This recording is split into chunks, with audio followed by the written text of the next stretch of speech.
This could be a lo-fi relaxation video of just me sitting in the podcast studio looking at Instagram with lo-fi hip-hop beats going over top of it.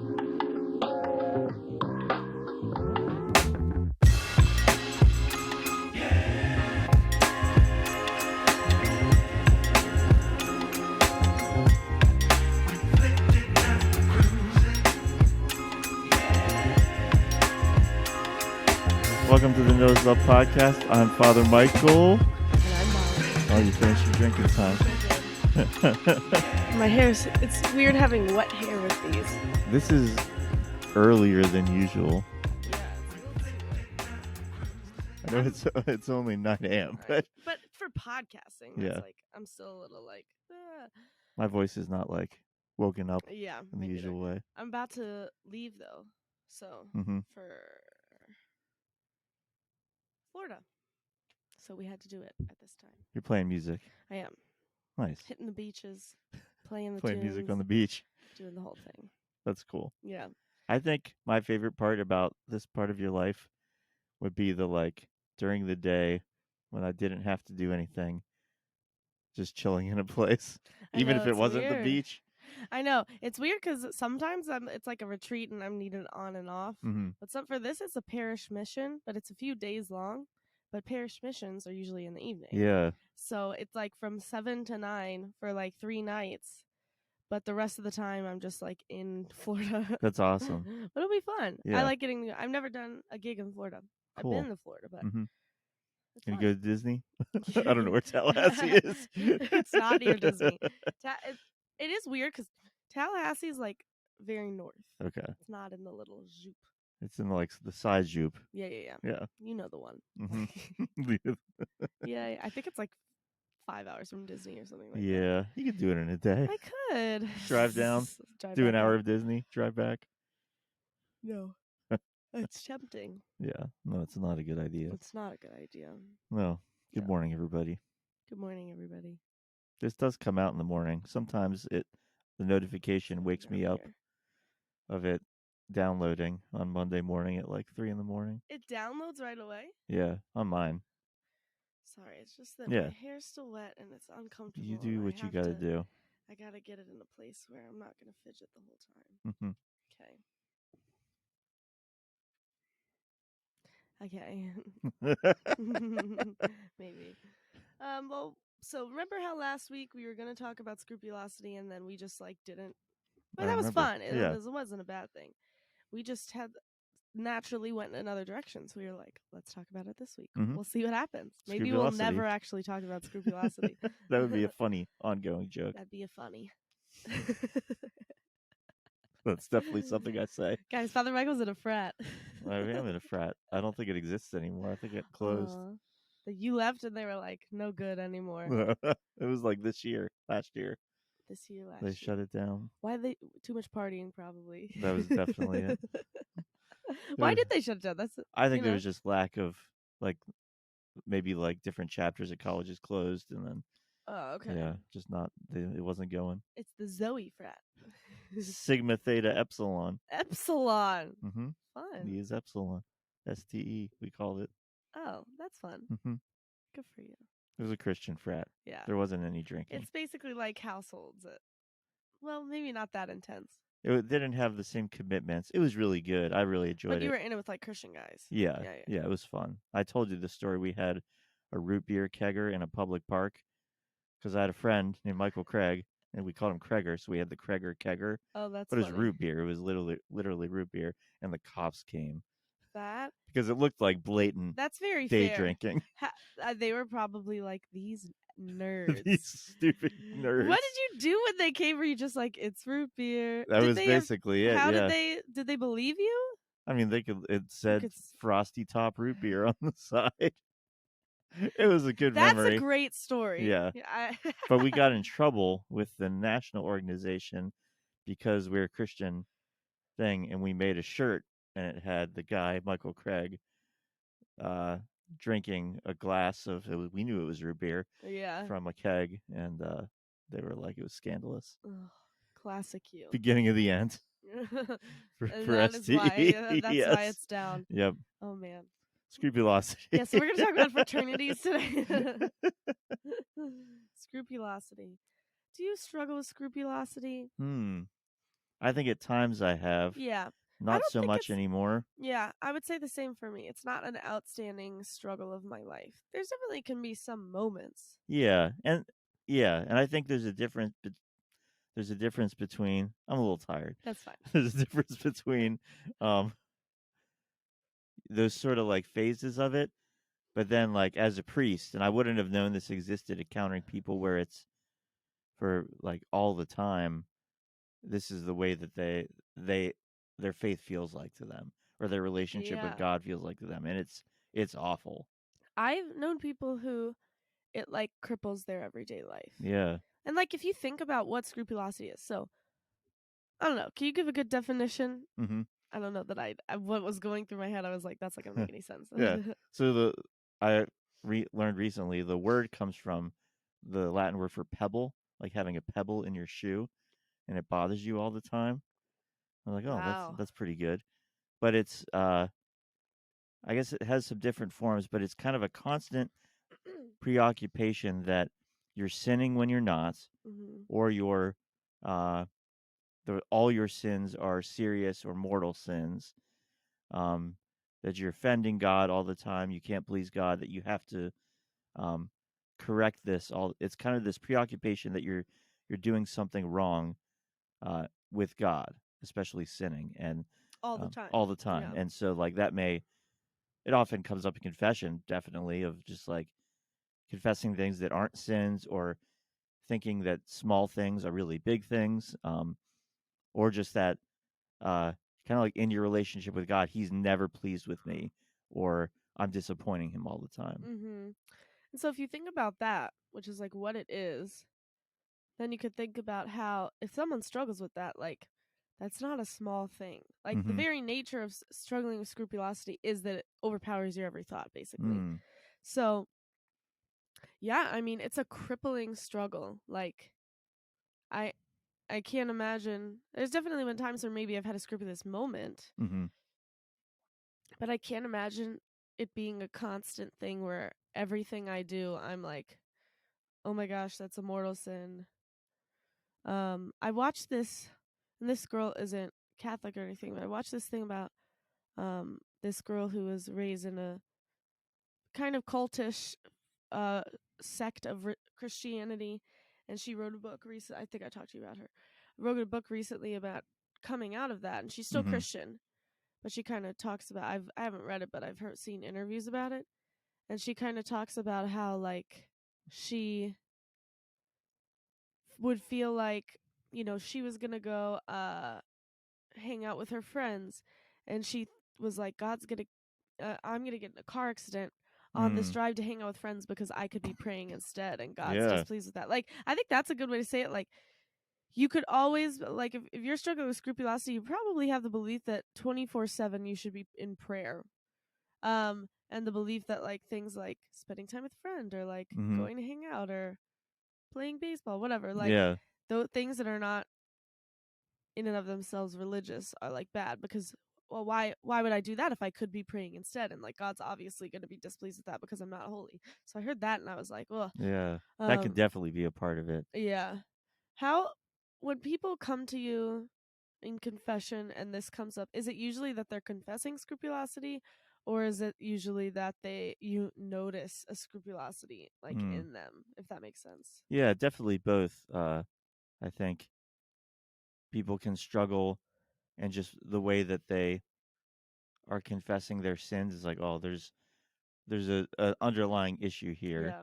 Or sometimes people will say, hey, I struggle with scrupulosity, just so you know that, and then confess their sins. And that's Oh, the most wow. helpful for me as a priest, or as a confessor, That's great. because it kind of puts it in context and can help you, like help them help them sort things out a little bit That's better. some good self-awareness for Yeah. someone to have that. And sometimes people specifically come and like and make it really clear, this is a serious struggle for me. And then basically, and it's one of the ways to fight it, is to really trust your confessor, um, and so they bring that up so that they can hear from me kind Like of you're that good, objective basically. truth from the outside. Yeah. Yeah. That makes sense. Because I feel like it could be hard to identify sometimes. Like it probably is easy sometimes, but sometimes you might have someone who's like, maybe they're just making a serious confession. Yeah. I think Um, what's really sort of insidious about it is that it can come across as, oh, they're really trying to be holy. And that's, I think, from the outside, if you look at maybe not in confession, but just like talking to someone and they're really conscious of all these things, like, oh, they're just really sensitive to sin they really love the and they Lord. love the Lord. And so they're trying in everything to be holy. And but it's different. Yeah. It's not a good thing, and it's not like a thing to uh that anybody would want. And so yeah, I think that's just a challenging part of it because it's taking what's good, a desire not to sin, Yeah. a desire to please God, and twisting it into something else. Yeah, it's like I'm reading this I found this article um that talks about it's I don't even know if it's just like catholic.com, so Mm-hmm. um but it talks about scrupulosity and it has the descent into scrupulosity. So like it says this is the kind of reasoning that can lead a person to scrupulosity. And it's really interesting.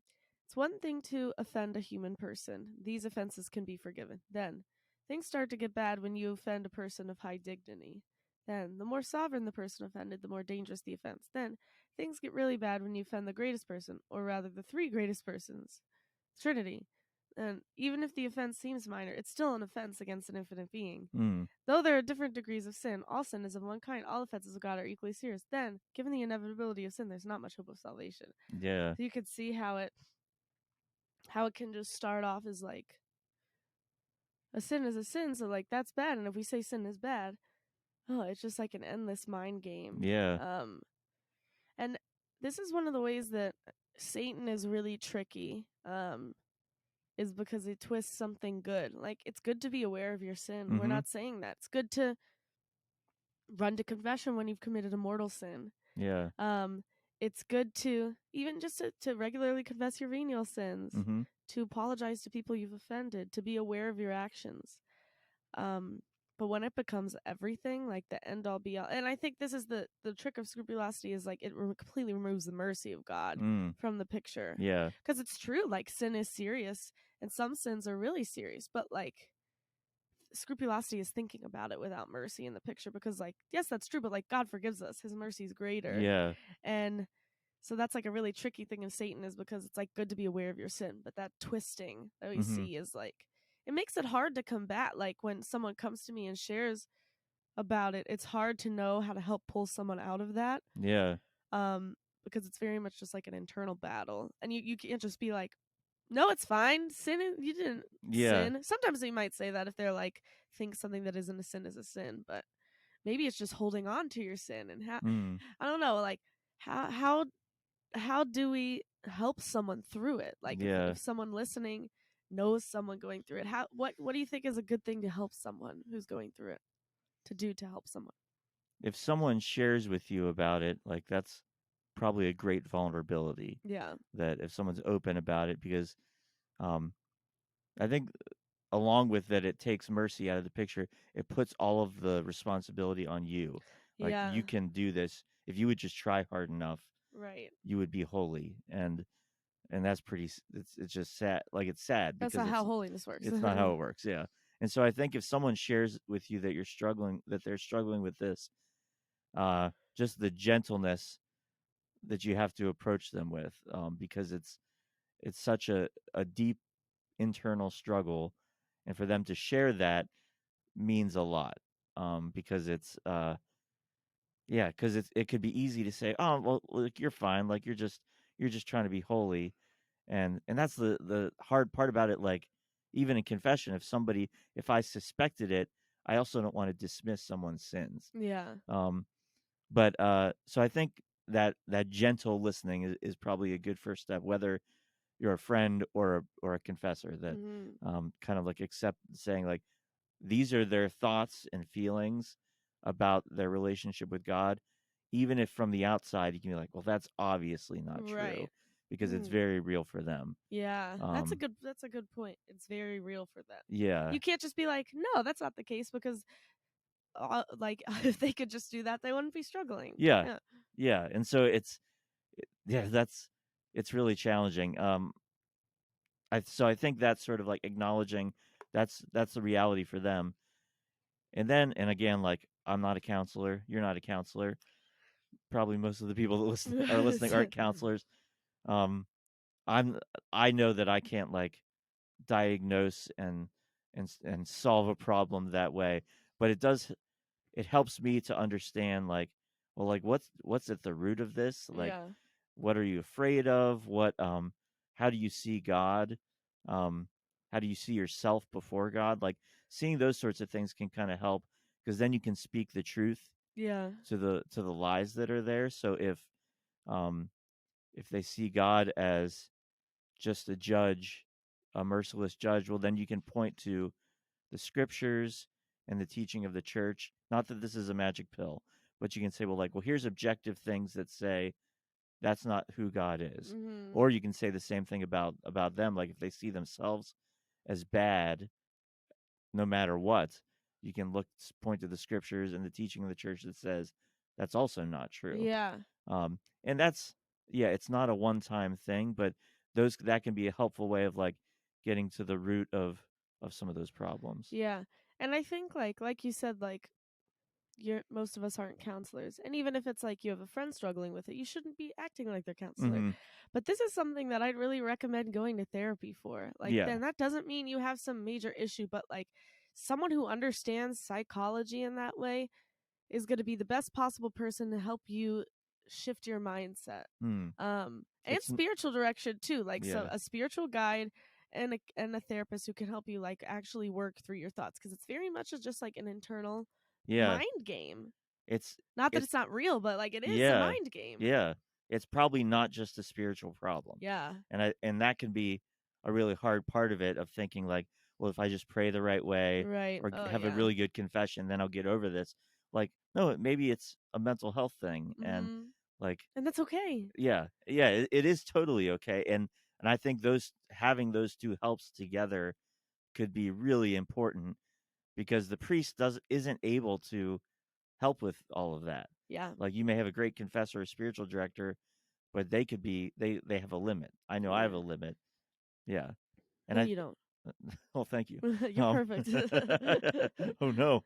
Um, I think another big part of it is, um, and this is I've seen again and again when tried to look for like advice, is to encourage someone to have a regular confessor, Yeah. to not jump around, because that could be, if you really feel guilty, that can be a thing of going to different confessors so that they don't know who you are, they don't know your history, they Yeah, don't know they what don't you've know that confessed you've before. done this a million times Yeah, before. Yeah. yeah.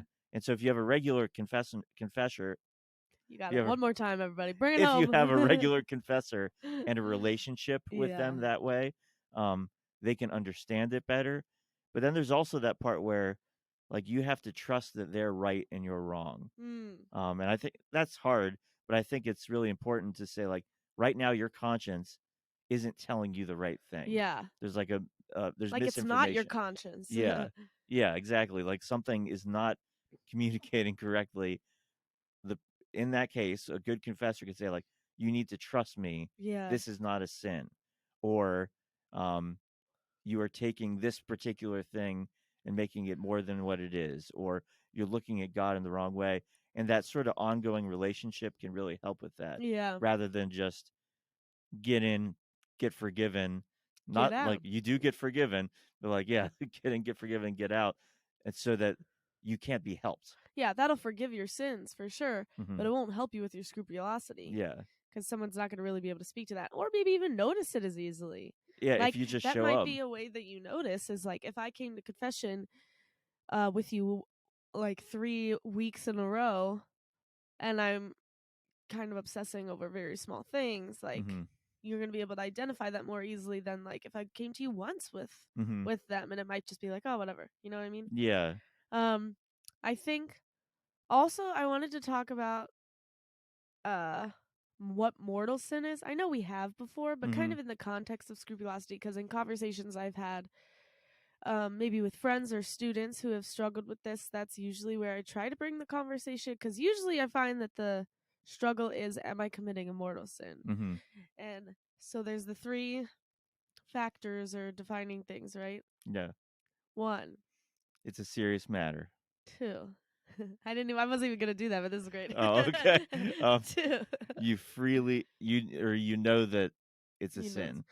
three. You freely chose to do it anyway. And I think the one that people, it's very good, Father Michael. Thank you. I know I'm things. glad you know that. I think the one that when you struggle with scrupulosity, you can get hung up on is well, I don't know, probably all of it, but what my mind comes to is that you uh freely chose it. Mm. Um and what I feel like that has a lot of different, Yeah.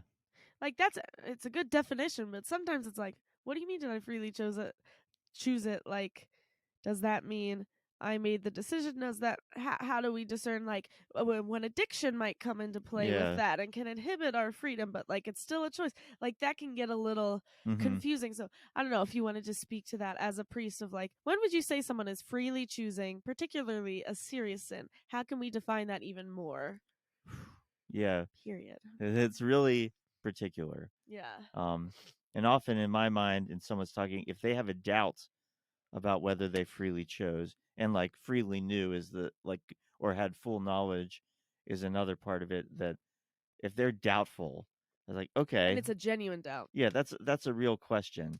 Um, Having a good confessor can help with the addiction part. That Yeah. um, if they say, just like, I looked at pornography, Yeah. is this a struggle for you? Yeah. Has Have this you been been a coming to that person yeah? with that And sin? even like if it's only once, and I say, like, has this been a struggle for you Mm. ongoing?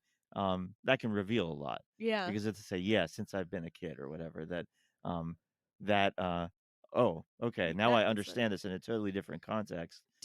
May I ask if you usually do that when someone confesses like a potentially addictive sin and you don't know them? Will you usually be like, ask for more context of like what you said, is this a struggle for you?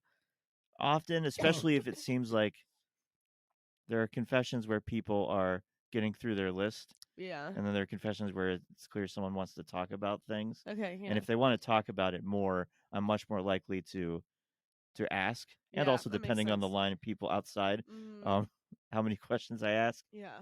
I just finished a book about confession. Oh, by who? Um, a priest? God?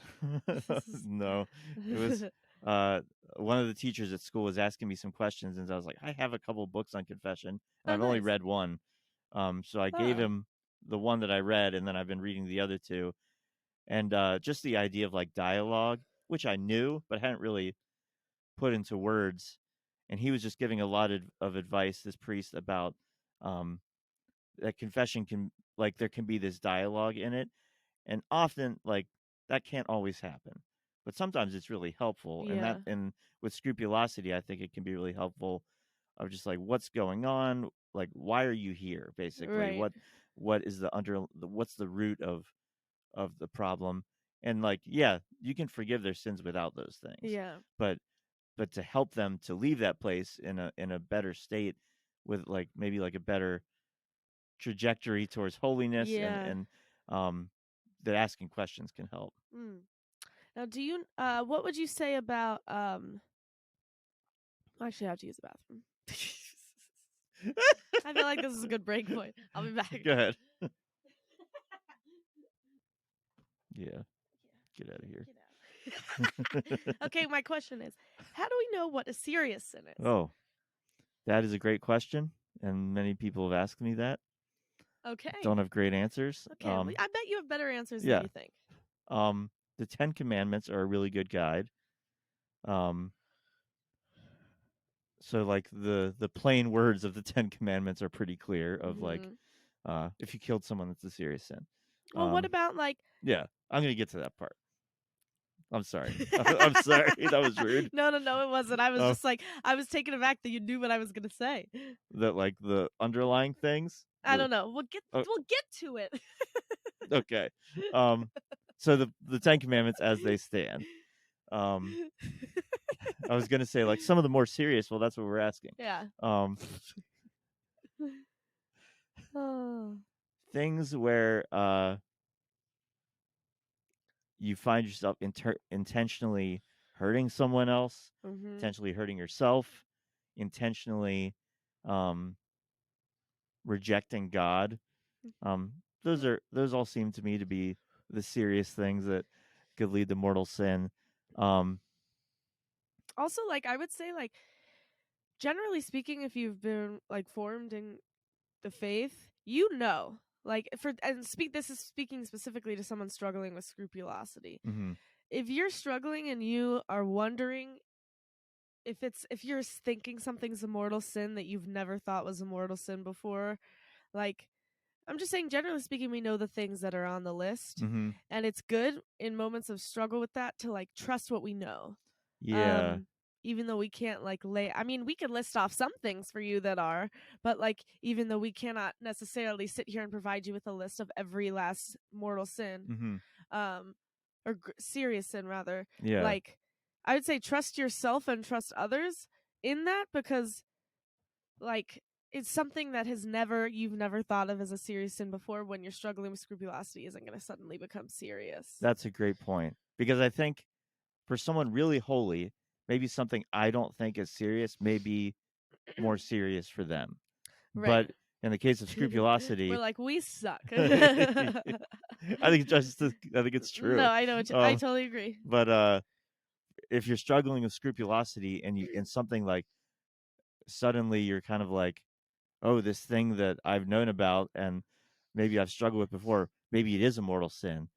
Probably not. Mm-hmm. Um, and just as an underlying thing, you can't accidentally commit a mortal sin. Yeah. Um, and I think that's maybe the most Yes, that important is a part. yes. Say it louder. Yeah, you can't accidentally commit a mortal sin because you'll question that. If you're Yeah. in this mindset, you'll be like, well, maybe it was like, maybe it is serious, or maybe I did really know and freely choose it. Like, if maybe, then no. Yeah, yeah, that's a really good point.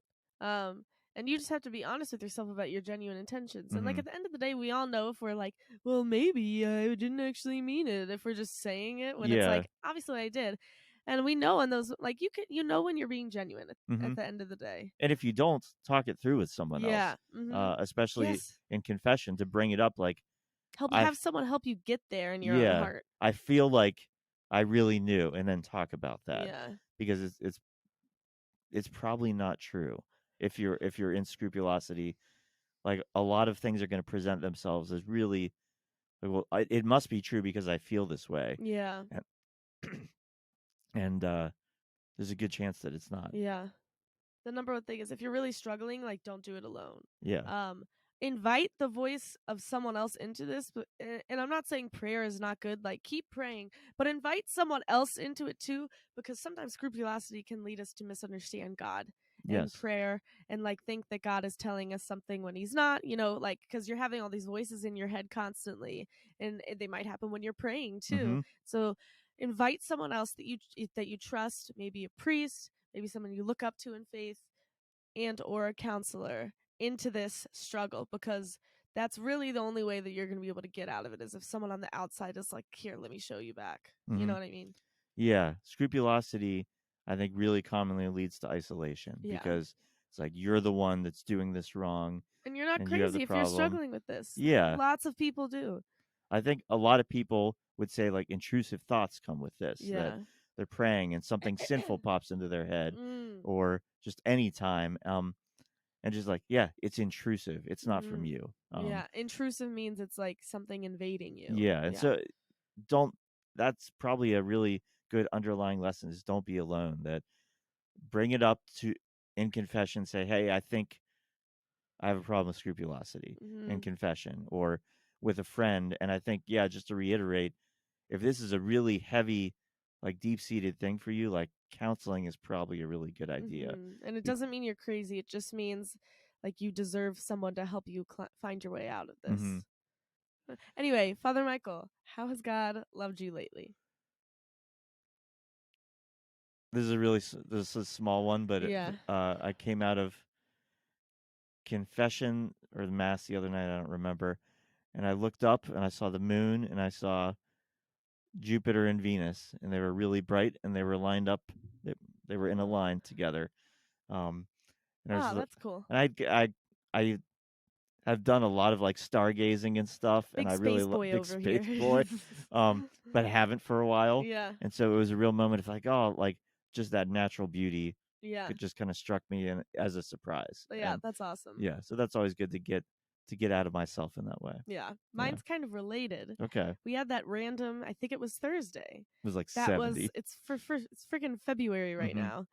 I think it was like it was like 75. It was very warm. It was very warm, and I was just like, I don't have a care in the world, just bopping around. I was listening to like summerish songs in the car, and I was like, why am I so happy today? Sunshine. And it was a good, just like, I don't know, it's just been so cold, and I don't love the cold. I know you're also a big snow boy. I like it all. But I don't like, obviously I wouldn't live in Ohio if it bothered me that much, but I definitely prefer the warmth. So it was a lovely, just like a little bit of sunshine in the midst of like a really cold time, and it was really nice. That's great. A little boost of joy. And now you're going to Florida. Now I'm going. That's true. I forgot. Yeah, I'm gonna have to like make sure I don't pack like I'm going to not Florida. To here. I guess I probably will bring shorts. It's probably that warm. I think Zach said the other night it's gonna be in the 80s. The 80s, Molly. The 80s. You're walking on sunshine. Whoa. I'm just imagining you like dancing in your car, imagining that you have like a sunroof too. Yeah. I know you don't, but like. Do I? No, I don't think not I in do. your car, I don't think. Yeah. Yeah. I have no idea. Yeah. But yeah. Have fun in Florida. Thank you. See you after. I'll be here. Okay, cool. We'll be here. Goodbye. Bye.